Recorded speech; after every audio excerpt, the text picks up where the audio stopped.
American സാമ്രാജ്യം ആടി ഉലയുകയാണ്. ചരിത്രത്തിൽ ഇത്രയേറെ ദയനീയമായിരിക്കുന്ന ഒരു പരാജയം നേരിട്ട ഒരു യുദ്ധത്തെയും അമേരിക്ക എന്ന് പറയുന്ന രാജ്യം സംബോധനം ചെയ്തിട്ടില്ല എന്നുള്ളത് കൃത്യമാണ്, വ്യക്തമാണ്. ഇന്ന് ലോകാടിസ്ഥാനത്തിൽ ചർച്ച ചെയ്യുന്ന ഏറ്റവും പ്രധാനമായിരിക്കുന്ന വിഷയം എന്തുകൊണ്ട് അമേരിക്കക്ക് ഇറാന് മുമ്പിൽ പിടിച്ചു നിൽക്കാൻ സാധിക്കുന്നില്ല എന്നുള്ളതാണ്. ആയുധബലത്തിൻ്റെയും സാമ്പത്തിക ബലത്തിൻ്റെയും ശക്തിയുടെയും സൈനിക എണ്ണത്തിൻ്റെയും യുദ്ധവിമാനങ്ങളുടെയൊക്കെ എണ്ണം നോക്കിയാൽ അതിൻ്റെ 10-1 പോലും ഇറാൻ്റെ പേര് കാണാൻ വേണ്ടി സാധിക്കുകയില്ല. അമേരിക്കയുമായിട്ട് കമ്പയർ ചെയ്യുന്ന സമയത്ത് ഏറെക്കുറെ ഒരാഴ്ച കൊണ്ടോ അല്ലെങ്കിൽ 10 ദിവസം കൊണ്ടോ അവസാനിക്കാവുന്നതും പരാജയപ്പെടുത്താവുന്നതും സർവാധിപത്യം ഉണ്ടാക്കാൻ വേണ്ടി സാധിക്കുന്ന തരത്തിലേക്ക് ഇറാൻ്റെ മേലെ ആധിപത്യം ഉണ്ടാക്കാൻ സാധിക്കുന്ന ഒരു രാജ്യം കൂടിയാണ് അമേരിക്ക. എന്തുകൊണ്ട് അത് സാധിക്കുന്നില്ല എന്നുള്ളത് ലോകാത്ഭുതം പോലെ ഇപ്പോൾ ലോകം ചർച്ച ചെയ്യുന്ന ഒരു വിഷയമാണ്. ആ വിഷയത്തിൽ ഒന്നിരിക്കുന്ന കാര്യമാണ് നമ്മുടെ ഇന്നത്തെ വീഡിയോയിൽ വിഷയമായിട്ട് അവതരിപ്പിക്കുന്നത്.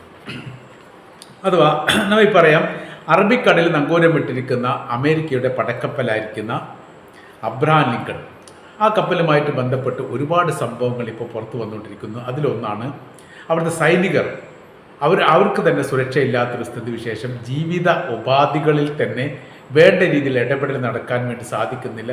അങ്ങനെ സംഘർഷങ്ങളും വിഷയങ്ങളും ഉണ്ടാകുന്നു, വെടിവെപ്പ് ഉണ്ടാകുന്നു, 7ഓളം പേർ മരണപ്പെടുന്നു, ചില ആൾക്കാർ കടലിലേക്ക് ചാടി ആത്മഹത്യക്ക് ശ്രമിക്കുന്നു. അങ്ങനെ ചരിത്രത്തിൽ ഇന്ന് വരെ യുദ്ധമുഖത്ത് പരസ്പരം സൈനികർ വെടിവെച്ച് കഴിഞ്ഞിട്ട് കൊലപ്പെടുത്തി എന്ന തരത്തിലുള്ള റിപ്പോർട്ട് പുറത്തു വന്നിട്ടില്ല. രണ്ടാം ലോക യുദ്ധത്തിന് ശേഷം സർവാധിപത്യത്തിൻ്റെ മേലെയുള്ള ആധിപത്യവുമായിട്ടാണ് അമേരിക്ക എന്ന് പറയുന്ന രാജ്യം ലോകത്തിൻ്റെ മുൻപിൽ അല്ലെങ്കിൽ ലോകത്തിൻ്റെ വിഷയത്തിലൊക്കെ ഇടപെട്ടുകൊണ്ട് കാര്യം തീർക്കുന്നത്, അല്ലെങ്കിൽ അവർക്ക് ഇഷ്ടമുള്ള രീതിയിലുള്ള സർക്കാർ സംവിധാനത്തെ പ്രതിഷ്ഠിക്കുന്നത്. ഒരുപാട് യുദ്ധം നമ്മൾ കണ്ടു. അതിൽ പരാജയപ്പെട്ട യുദ്ധമാണ് കൂടുതൽ. ഒറ്റപ്പെട്ട യുദ്ധത്തിലൊക്കെ പരാജയം ഉണ്ടായി. ഇറാഖുമായിട്ട് ബന്ധപ്പെട്ട യുദ്ധത്തിൽ വേണമെങ്കിൽ അമേരിക്കയ്ക്ക് വിജയമുണ്ടായി എന്ന് പറയാൻ സാധിക്കും. അതിൻ്റെ കാര്യം എന്ന് പറഞ്ഞാൽ അതിനോടനുബന്ധിച്ച് 32ഓളം രാജ്യങ്ങളുടെ യൂറോപ്യൻ രാജ്യങ്ങൾ ഒന്നടങ്കം അമേരിക്കയ്ക്ക് സപ്പോർട്ട് ചെയ്തിട്ടാണ് യുദ്ധം നടത്തിയത്. എന്നാൽ ഈ വിയറ്റ്നാമിലുണ്ടായ യുദ്ധം, കൊറിയയിലുണ്ടായ യുദ്ധം, അഫ്ഗാനിസ്ഥാനിലുണ്ടായ യുദ്ധം, അത് അമേരിക്ക ഒറ്റക്കായിരുന്നു നാണം കെട്ട പരാജയം ഉണ്ടാവുകയും ചെയ്തു. അതിൻ്റെ ഒരു തുടർച്ചയായ രീതിയിലുള്ള സംഭവമാണ് ഇപ്പോൾ ഇറാനിൽ നടന്നുകൊണ്ടിരിക്കുന്നത്. എന്താണിപ്പോൾ ഇറാനുമായിട്ടുള്ള ബന്ധപ്പെട്ട വിഷയം എന്ന് പറഞ്ഞാൽ, പല അറേബ്യൻ രാജ്യങ്ങളും യൂറോപ്യൻ രാജ്യങ്ങളും ചോദിക്കുന്ന ഒരു ചോദ്യമുണ്ട്, നിങ്ങൾ എന്തിന് ഇറാനെ ആക്രമിച്ചു എന്നത്. അമേരിക്കക്ക് അതിന് മറുപടി പറയാൻ സാധിക്കുന്നില്ല. എന്തിനാണ് ആക്രമിച്ചത് എന്ന ചോദ്യത്തിന് മറുപടി ഇല്ല. ആണവായുധവുമായിട്ട് ബന്ധപ്പെട്ട വിഷയമാണെങ്കിൽ IAEA ഒക്കെ അവർക്ക് പരിശോധനയ്ക്കുള്ള അവസര കാര്യങ്ങൾ നൽകിയിട്ടുണ്ട്. അത് പരിശോധിക്കുമ്പോൾ ആ റൂട്ടിലൂടെ പോകും. അമേരിക്ക എന്തിനു ആക്രമിച്ചു എന്ന് ചോദിച്ചാൽ, ഇസ്രായേലിൻ്റെ താല്പര്യങ്ങൾ സംരക്ഷിക്കാൻ വേണ്ടി അവരുടെ മുമ്പിൽ ഒരു ഹീറോ പരിവേഷം കിട്ടാൻ വേണ്ടിയിട്ട് ആ പ്രവൃത്തി ചെയ്തു. അതിന് ഇറാൻ വളരെ കൃത്യതയോടുകൂടി തിരിച്ചടിച്ചു. വെറുതെ തിരിച്ചടിച്ചതല്ല, ബുദ്ധിപരമായ രീതിയിലുള്ള തിരിച്ചടിയാണ് ഉണ്ടായത്. ട്രംപ് നമുക്കറിയാം, ഒരു ബിസിനസ്സുകാരനായിരിക്കുന്ന ഒരു ഭരണാധികാരിയാണ്. സാമ്പത്തിക മേഖലയിൽ എന്തൊക്കെ ലാഭക്കച്ചവടം ഉണ്ടാക്കാൻ പറ്റും അവിടെ കിടന്ന് മരിക്കുന്ന ആളാണ് ഡൊണാൾഡ് ട്രംപ് എന്ന് പറയുന്നത്. അപ്പോൾ സാമ്പത്തികം എന്ന് പറയുന്നത് ആ രാജ്യത്തെ കാണുകയും അവിടുത്തെ പൗരന്മാരെ കാണുകയും അവിടുത്തെ സൈനികരെ കാണുകയും അമേരിക്ക വില കൽപ്പിക്കുന്നു. ട്രംപ് വില കൽപ്പിക്കുന്നു. ട്രംപ് വില കൽപ്പിക്കുന്നത് അവിടുത്തെ പൗരന്മാരാണെന്ന് പറയാൻ വേണ്ടി പറ്റില്ല. സാമ്പത്തികത്തിനെ ആശ്രയിച്ചിട്ടാണ് അവർ വില കൽപ്പിക്കുന്നത്. തീർച്ചയായിട്ടും പറയാൻ വേണ്ടി സാധിക്കുന്നതാണ്. ഈ യുദ്ധം ഇങ്ങനെ ഉണ്ടാകും എന്ന് വളരെ കൃത്യതയോടുകൂടി കണക്ക് കൂട്ടിയ രാജ്യമാണ് ഇറാൻ. ഈ യുദ്ധം ഇങ്ങനെയൊക്കെ ഉണ്ടാവാൻ സാധ്യത കുറവാണ് എന്ന് കണക്കൂട്ടിയ രാജ്യമാണ് അമേരിക്കയും ഇസ്രായേലും. അവരൊന്ന് പേടിപ്പിച്ച് നിർത്താൻ മാത്രമേ ഉള്ളൂ. അത് അവർ മനസ്സിലാക്കിയത്, ഇസ്രായേലും അമേരിക്കയും മനസ്സിലാക്കുന്നത്, ഇറാൻ എന്ന് പറയുന്ന രാജ്യം ലെബനാനിലെ ഹിസ്ബുള്ള ഗ്രൂപ്പിനെ പോലെയോ യമനിലെ ഹൂത്തികളെ പോലെയോ ഫലസ്തീനിലെ ഗസയെ പോലെ ഹമാസിനെ പോലെയോ ഒക്കെയാണ്. ഒരു സൈനിക ട്രൂപ്പാണ്. അതല്ലാത്ത രീതിയിൽ രാജ്യത്ത് വിശാലമാക്കപ്പെട്ട വലിയൊരു സംവിധാനം കൊണ്ട് ഒരു യുദ്ധത്തെ അഭിമുഖീകരിക്കാൻ മാത്രം കെൽപ്പും ശക്തിയുമുള്ള രാജ്യമാണ് ഇറാൻ എന്ന് അമേരിക്ക അഭിപ്രായപ്പെട്ടതേയില്ല. അതാണ് അവർക്ക് പറ്റിയ ഏറ്റവും വലിയ പാളിച്ച. ഇറാൻ എന്ത് ചെയ്തു? അമേരിക്കയുമായിട്ടൊരു യുദ്ധം ചെയ്ത സമയത്ത് അത് അതിജീവിച്ച് വിജയിക്കുക എന്ന് പറഞ്ഞാൽ വലിയ പ്രയാസമാണ്. സൈന്യവും തമ്മിലോ ആയുധവും തമ്മിലോ യുദ്ധം ചെയ്ത് കഴിഞ്ഞാൽ ഒരിക്കലും ജയിക്കാൻ വേണ്ടി പറ്റില്ല. അപ്പോൾ സാമ്പത്തിക മേഖലയെ കേന്ദ്രീകരിച്ചു കൊണ്ടുള്ള പ്രവൃത്തിയിലൂടെ ഇതിനെ അതിജീവിക്കാൻ സാധിക്കുമെന്ന് അവർക്ക് കൃത്യമായിട്ട് അറിയാമായിരുന്നു. അതുകൊണ്ടാണ് ആദ്യത്തെ വാതിലടച്ചത് ഹോർമുസ് കടൽ അവരടക്കും. സാമ്രാജ്യത്തിൻ്റെ ഇളക്കം പറ്റുന്ന അവിടെയാണ്. ഹോർമുസ് കടൽ അടച്ചു എന്ന് പറഞ്ഞാൽ ഇന്നിപ്പോൾ ട്രംപ് പറയുന്ന കാര്യം എന്താണ്?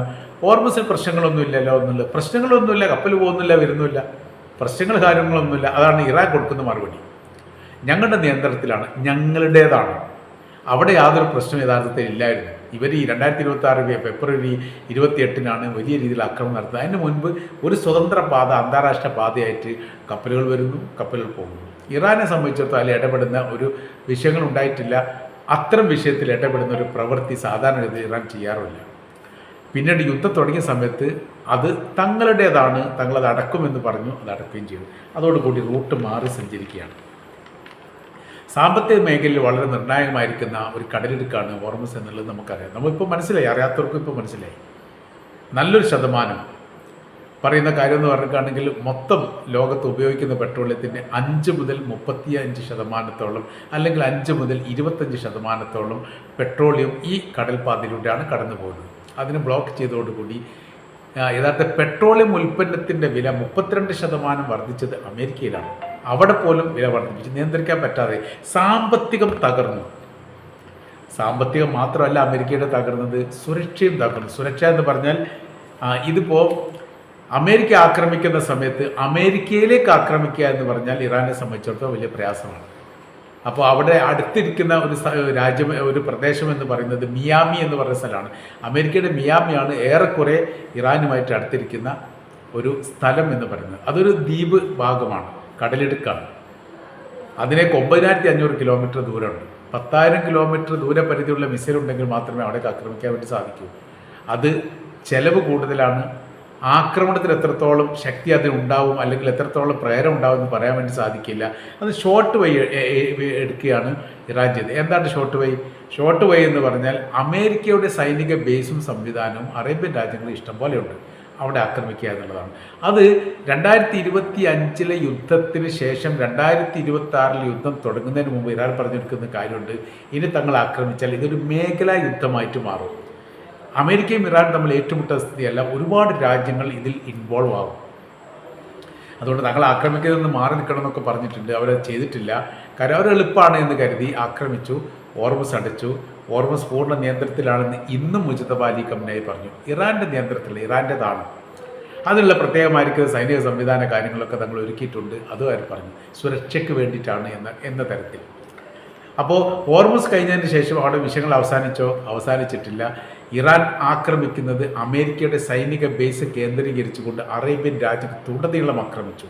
അപ്പോൾ അവിടെ ഒരു പ്രശ്നം എന്ന് പറയുന്നത് അവിടെ സൈനിക സംവിധാനം തകരുന്നു എന്ന് മാത്രമല്ല, സൈനിക ബേസിന് വലിയ രീതിയിൽ ആഘാതം ഉണ്ടാകുന്നു എന്ന് മാത്രമല്ല, അതിനപ്പുറം അവർക്കുണ്ടാകുന്ന പ്രശ്നം എന്ന് പറയുന്നത് ആ രാജ്യം, അതൊക്കെ ഒരു റിപ്പബ്ലിക്കായിരിക്കുന്ന രാജ്യമാണ്, സ്വതന്ത്രമായിരിക്കുന്ന രാജ്യമാണ്. അവരുടെ പരമാധികാരത്തിന് നേരെ ആക്രമണം നടത്തുന്നു എന്ന് പറഞ്ഞുകൊണ്ട് അമേരിക്കയോട് ഈ അറേബ്യൻ രാജ്യങ്ങൾ രാജ്യം വിട്ടു പോകണം എന്ന് പറഞ്ഞു.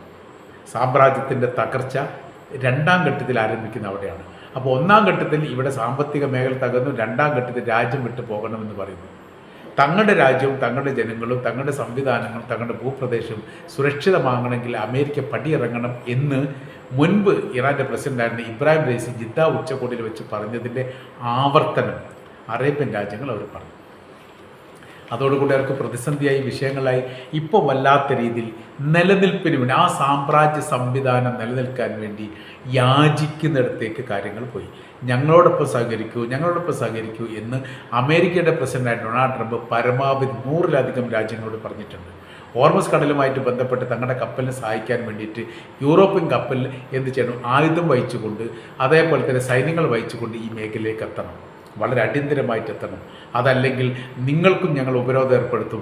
യൂറോപ്യൻ രാജ്യങ്ങൾ ആ വിഷയമായിട്ട് ബന്ധപ്പെട്ട് പ്രതികരിച്ചത് പോലുമില്ല. കാര്യം എന്ന് പറഞ്ഞാൽ എന്തോ ഒരു വിവരക്കേട്, ഒരു ഭ്രാന്തം വിളിച്ചു വരുന്നതിനപ്പുറമായ രീതിയിൽ ഇതിൽ ചെവി കൊടുത്തു കഴിഞ്ഞാൽ പിന്നീട് ഇറാൻ അവരുടെ ശത്രുവാകും. അത് സർവനാശത്തിലേക്ക് കാര്യങ്ങൾ പോകും. രണ്ടും കൽപ്പിച്ചൊരു യുദ്ധം ഇറാൻ ആരംഭിച്ചു കഴിഞ്ഞാൽ അതിന് മുമ്പിൽ പിടിച്ചു നിൽക്കാൻ വേണ്ടിയിട്ട് ഇസ്രായേലിനും അമേരിക്കക്കും സാധിക്കുന്നില്ലെങ്കിൽ പിന്നെ എങ്ങനെയാണ് യൂറോപ്യൻ രാജ്യങ്ങൾക്ക് സാധിക്കുക എന്നുള്ള പ്രസക്തമായിരിക്കുന്നൊരു ചോദ്യം അവിടെ വന്നു. ഒരാളും സഹായിച്ചിട്ടില്ല. യുദ്ധമുഖത്ത് അമേരിക്ക ഒറ്റപ്പെട്ടു. ഇറാനെ സംബന്ധിച്ചിടത്തോളം അവർക്ക് ഈ യുദ്ധം എങ്ങനെയാണെങ്കിലും അതിജീവിച്ചേ പറ്റൂ. രണ്ടു കൽപ്പിച്ച യുദ്ധമാണ്. ഇറാൻ എന്ന് പറയുന്ന രാജ്യത്തിൻ്റെ ഭരണ സംവിധാനത്തിൻ്റെ നിലനിൽപ്പുമായിട്ട് ബന്ധപ്പെട്ട യുദ്ധമാണ് അവിടെ ആരംഭിച്ചത് എന്നതിനാൽ അവർക്ക് എതിർ നിൽക്കുന്ന സാമ്രാജ്യത്വ ശക്തിയുടെ ബലവും ശക്തിയൊന്നും നമ്മൾ നോക്കേണ്ട കാര്യമില്ല. ഇറങ്ങി യുദ്ധം ചെയ്തു.